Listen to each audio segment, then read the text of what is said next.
Hey everybody, welcome to another episode of Reviewing Comics with me, your host, Alexander Turbin. Today we're going to be going over the Bogeyman, #1 from Fat Man Press. But before we get into that, I'd like to show you some of my own work. This is Random Access. It's a full-size, full-color comic book. You can get these at patreon.com/Alexander Turbin for $3 a month, and this is 20 pages of full-color comic goodness, and it's an anthology now.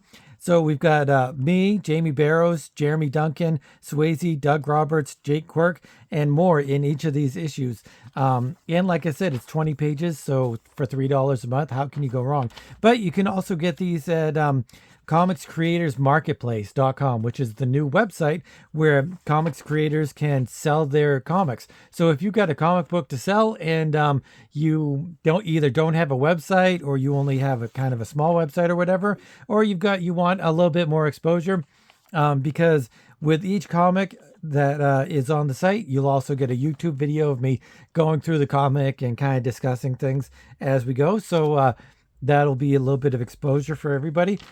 So just let me know if that's something that you're interested in. And here are some of the things that are on there to date. It's a brand new website, so there's very limited things going on. We also have a book by Charles Degagallo. I'm so sorry, Charles. I always mess your name up. But we've got him, and we've got me, which has Mutandis #1 in there, and we'll be adding more Mutandis and more Random Access and more everything as we go along.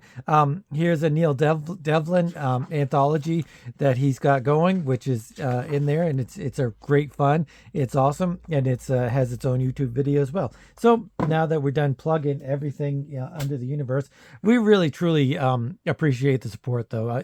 It means a whole lot for us to be able to express our art and you guys to enjoy it. So the Bogeyman came out in 1989 by John Wagner, Alan Grant, and Robin Smith. Robin Smith is the artist, and the other two are the writers. Robin Smith, I'm not going to do the normal thing that I do where I go through the book and then I backtrack and talk about the writing and the art. John Grant and Alan Grant, rather, and John Wagner, they are staples in comic book community. They've done Batman 2000 AD. They've done all kinds of work for DC and Marvel. I don't know if they work for Marvel, but they were part of that whole English explosion or whatever you call it, where the English writers and artists came over and just kind of took over DC, mostly with the Vertigo stuff. So they're already professionals. This is a professional indie comic. I almost dare say it's not an indie comic. I don't know why DC, because they went to DC first and they tried to sell it there, but DC wouldn't have it. So they decided to create their own brand and their own comic and did it themselves. And it's pretty good. You can get these as a graphic novel. It's a limited series. 1 through 4, I think. And for the first one, but then there's a series of graphic novels, I guess. You can get this one for $10 or so on eBay as well. So it starts off in the Spin Binny Hospital. One of the things that I'm going to say is it is really hard to read. It's not hard to read because it's confusing. It's not hard to read because it's bad writing. It's hard to read because it's good writing. It's not like the last issue that I went through, where it had all of this dialogue that was very intricate and interwoven. This is good dialogue because it has all of these dialects and dialogues. It takes place in Scotland. So Glasgow. So you've got all of that dialects and stuff coming from, like, here it is. Should old acquaintance be forgot and never brought to mind? Ald. What the heck is ald? Here, let's go back into the glossary at the back page, one of the back pages, and look and see what ald means. Ald, old. So they've got this Mick glossary, which is hilarious. And anyone that's read anything by Garth Ennis or Grant Morrison or anything like that will understand that you really could use this glossary on any of their books, because they just, they entrench their books in the dialect and way that people talk all the time. So anyway, let's get through this. There's people having some sort of New Year's Eve party in a mental hospital. And basically, this is a whole lot of talking, whole lot of dialogue, whole lot of just conversations and stuff. It's basically a party in a mental hospital. It's New Year's Eve. They have to work. The head doctor, she makes a toast and she says, "I'm sorry that you had to work tonight, but somebody has to. And this year we were chosen." And she says, "You guys do a great job." And it's your typical party where, the guys are hitting on the girls, the nurses, and or the doctors, or whatever. I think it's the orderlies. I don't think I think she's the only doctor. But they're hitting on the nurses and stuff, and they're getting drunk and everything. And this one guy, he's getting super hammered, and these other two guys think they need to pump his stomach. But he says, nope, you don't need to do that. He's just totally plastered. And so he goes along. I'm pretty sure this is him. Goes along, checking in on all of the patients, and this is Happy New Year's, Miss Stoddart, poor old soul. You didn't ken whit century you're in, never mind the year. So she has some sort of mental derangement. Then he comes along to this next room and he sees that somebody's hung himself, and he gets all excited and not excited in a good way, but it gets all upset and stuff. And maybe he can help him. And so he busts in, gets into the room as quick as he can, and then quickly notices that it's a balloon with a house coat. Oh, it's a robe. It's not a house coat. And anyway, it's a balloon. It's made to look like a person. But then he's like, "Oh, what?" And we see this guy, and he's got a piece of a bed frame or something that he broke off, and he smashes the guy in the head, we assume, because the lightning strikes. And this is fantastic comic book writing, artistry, creation. It doesn't get much better than this. This is so fantastic. You've got this close up of the item that he's going to use. You've got the victim first not knowing what's going to happen, and then he screams "no!" And then the crash of the lightning, and inside you just see a little illustration of the person using the bedpost to smack the guy in the head or face or whatever. Thunk. It is so awesome. They don't actually show it. They show it a little bit, but this thunk makes your brain really fills in the gaps. And then they kind of show the aftermath of the crowning that he just got.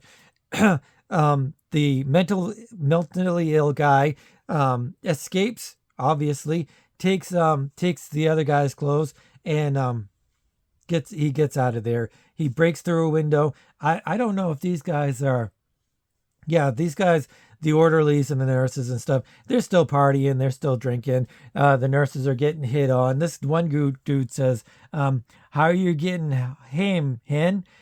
So hame, let's stop the reading of the comic book and look at the glossary. The glossary. Hen is a term of affection.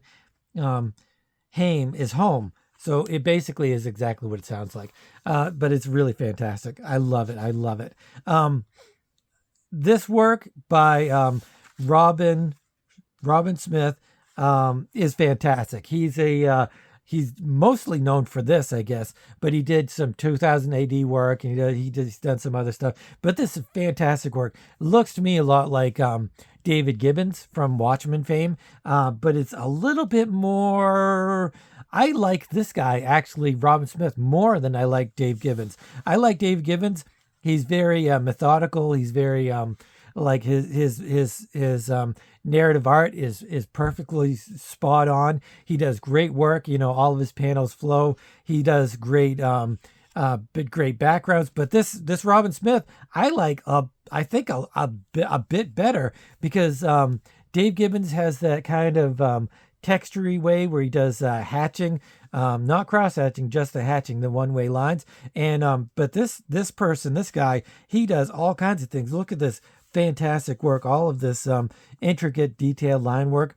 But it doesn't. It's almost like a Bolton-esque kind, or Brian Boland, Brian Boland esque. I think that they all come from the same kind of vein of artwork and influence and stuff. So they all look kind of similar. I'm not gonna say they look alike, but all of their artwork looks similar in a good way. It's very, I love it. So then ends with the title page, Farewell My Looney, and it's the Bogeyman.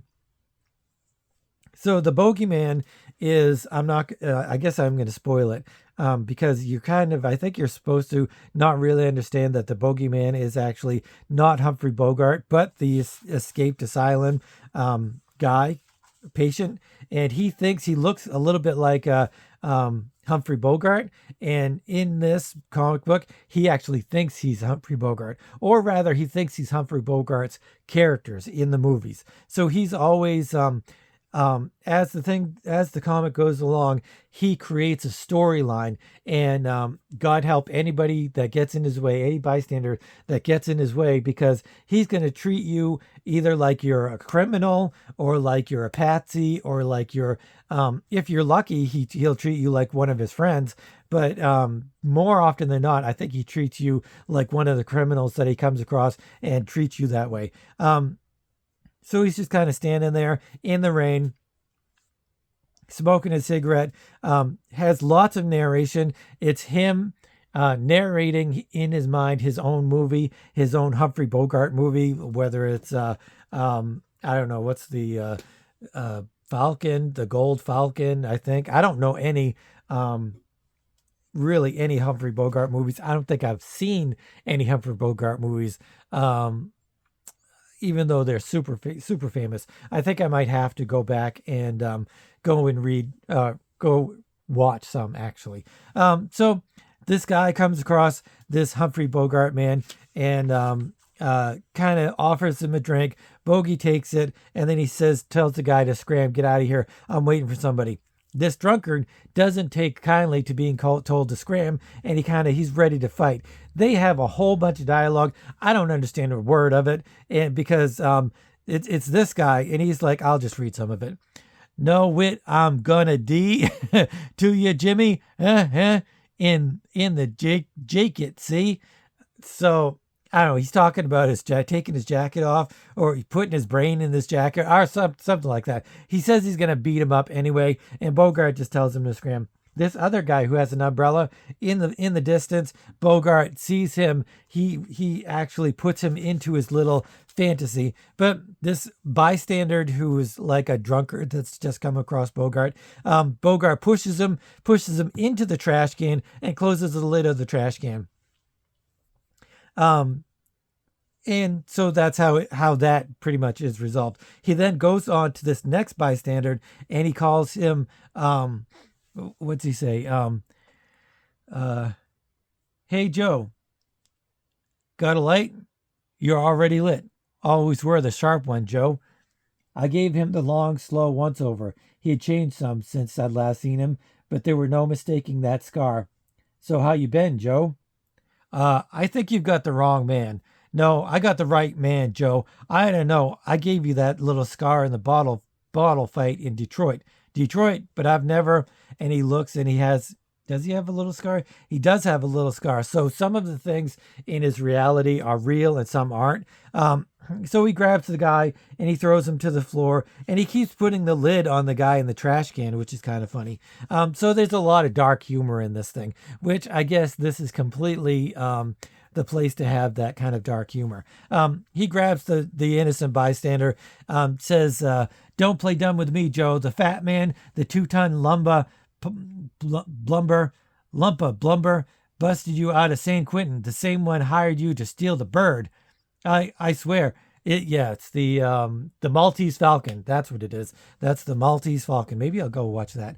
I swear, I don't know what you're talking about. So he really doesn't know. It's this mental patient. he's escaped and he thinks he's Humphrey Bogart. I don't know how appropriate this is in modern times with all of the stuff going on with mental illness and stuff, but it's kind of funny, and it's in the 89. So, and they don't really go into anything. They don't call anybody the R word or talk down about it or anything, mental illness or anything like that. They treat mental illness in a good way, even though they're kind of making fun of it and having a good time with it. So he punches him in the face, knocks him out, grabs his wallet, and he grabs some matches. This is one of the great things that this Robin Smith does. He goes in close-ups, and his close-ups are fantastic. Like he's very detailed. All of his panels are super detailed, but when you've got a close-up of these matches, the close-up is so fantastic. I mean, the use of the cross hatching and the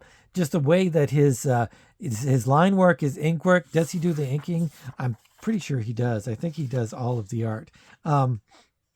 Yeah, so this Robin Smith, he does all of the art, and he's got great line work, great inking. His blacks and his shadows are really spot on. I'm really loving his artwork. It's really fantastic. So Bogey takes off, and the guy in the trash can gets out of there, and he figures out, figures out Bogey's gone, or the guy that thinks is Bogart is gone, and so he shuffles off, I guess. Back at the insane asylum, or the I don't know what you call it now. Actually deliver a lot of packages to or food or whatever to our local mental institution, I guess you'd call it.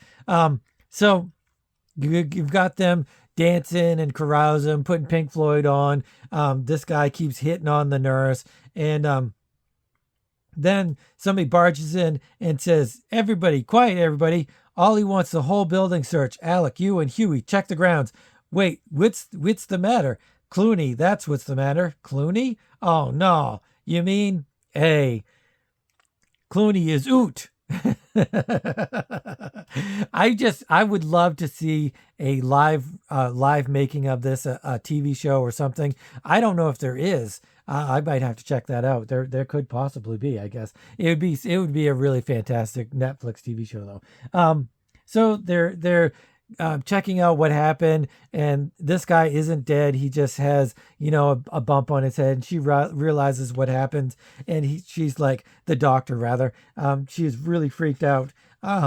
And she's pissed at the orderly for being tricked by this guy. Look at this amazing stuff. Look at this panel here. It is just really, truly, truly fantastic. It reminds me a lot of the Dave Sim backgrounds that were done not by him but by somebody else, but they're really fantastically detailed and really nicely lighted. So this is Bogart, or Clooney, I guess, and he's trying to get a room for whenever, and it's the old lady showing him the room, and she's saying it's $20 a week or a month or whatever, and he says, no, it's $1 a day, and I'll pay you 2 weeks from now. Take it or leave it. And then somebody, there's like a screech, and I guess it's got this guy not wanting to hit the dog, and he gets out of the car looking at the dog, but he thinks it's that screech is actually somebody out to get him. He throws the old lady to the floor, and he asks her if she has a gun, and she's just totally confused. She's like, what? Is there going to be a shooting? And he says, not if I can help it. He throws a trash can or something out the window and says, don't tell anybody I was here. Anybody ask, I was never here. Savvy? Jumps down the fire escape and runs away. And she says, mighty me. More Glasgonian dialect there going on. Then we zip to the police station. This is where the doctor is going to report that there's been an escape from the mental institution. It's got your normal cast of characters. You've got your prostitute, you've got your thugs, you've got your drunkard or stone guy, you've got your two bad guys, and there's the doctor. And there's it's just like Hill Street Blues or The Wire or anything like that. It's just a whole bunch of dialogue going on between all of the characters. This little weird thing, they have a couple of panels, 3 or 4 panels, where it has this character, and it's some sort of famous person. I don't know why she's famous, but maybe it's a real person. I don't know. But then the doctor is introduced to the two detectives, and she's explaining what this what's his name again? I can't remember. Clooney. She's explaining to them that Clooney escaped, and that everything about him, how he thinks he's Humphrey Bogart, how he's going to do all of this stuff, and they're like, "Oh, that's not a big deal." And until she explains that he's going to create these mysteries or these cases in his mind, and that each character, that each person that he comes across, each innocent bystander that he comes across, is going to become part of that mystery, part of that case, and like I said, usually for the ill and never for the good. So Humphrey Bogart, he's kind of just walking around, and he sees a sporting goods store, and he sees a gun, and he's very upset that he doesn't have a gun, and so he figures, I'm going to do something to do. I'm going to figure out some way to do that. The guy that Bogart manhandled and threw in trash can earlier, he's in the police department. He's trying to get some recompense or whatever, trying to tell the police what happened and everything. And the police figure that maybe these two things are connected, so they kind of have this connection. And the doctor and this guy that Bogart or Clooney roughed up, and he's on a job. Sorry, private eye. So then we cut to where Bogey was, or Clooney. He's hot wiring a car, and as he's doing it, this is another fantastic aspect of comic book creating, comic book work. He's got the action of hot wiring the car and the police detective talking. He's got the panel of driving the truck. He's hot wiring a truck, and then you've got the doctor talking. So, and then this action's going on, and then she's talking. It is a fantastic way for your brain to imagine or think of the action going on, as well as the dialogue between the doctor and the detectives. So it is really a fantastic example of narrative art, and really it brings it to another level. We see that he has smashed the truck into the sporting goods store, and all of these other guns. There's all these other guns. It's funny. There's like a machine gun. Yeah, there's a rifle and all this other stuff. There's a couple rifles. He doesn't take the rifles, just takes the handgun. And this is when, unless the Bogeyman is found, and quickly, you'll have mayhem on the streets of Glasgow. And so, as we see, there already has been mayhem. And here's the McGlossary. I love this. This is fantastic. I think I might copy this. I might copy this and use this in my other readings whenever I read Grant Morrison or Garth Ennis or anything like that. I might use this as the McGlossary for that too, which would be kind of cool. So anyway, the Bogeyman, this is the only one I have, and I'm gonna give this. I hadn't read this for a really long time. I had forgotten what the plot was. I'd forgotten the story. I'd forgotten the art. I'd forgotten everything. And I am really tickled pink that this is as good as it is. I don't know why I didn't get the rest. I think this is one of those things that I got in my local comic book store, and they didn't get 2, 3, 4, 5, or whatever. Kind of like Saint Swithin's Day. I think there were multiple issues of that I never got, and a few other indie comics that would happen in the old days in LCSs. They'd get 1 or 2 issues, and then you'd never see it again, and you'd have to go to. It's not like today where you can just whip open eBay or Amazon or whatever and get the copy. You had to go to a comic book store either in Boston or New York or wherever, a bigger one, and then if they had it, they had it, and if they didn't, they didn't.